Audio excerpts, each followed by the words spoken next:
جماعة ازيكم شامين ريحة الصيف وحلاوة الصيف. بصوا أنا مستنية فصل الصيف ده بفارغ الصبر. بكره الشتاء ببطاطنها ببردها بفيروساتها بفواكهها طول الموسم. موز وسفندي وبرتقال وبس. وكمان عيا طول الشتاء عيانين وبنكح وبنروح الدكاترة. لكن وكمان لا بنعرف ناخد شاور ولا بنعرف نخش الحمام وكسلانين وقاعدين تحت البطانية متكلفتين كده ومش عارفين نتحرك. الصيف بقى نشاط حيوية تتحرك براحتك. تلبس خفيف كده وتنزل خفيف. فواكه بقى.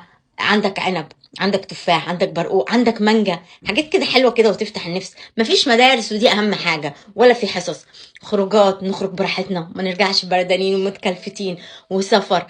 الصيف ده كله نشاط. يعني انا بعشق الصيف.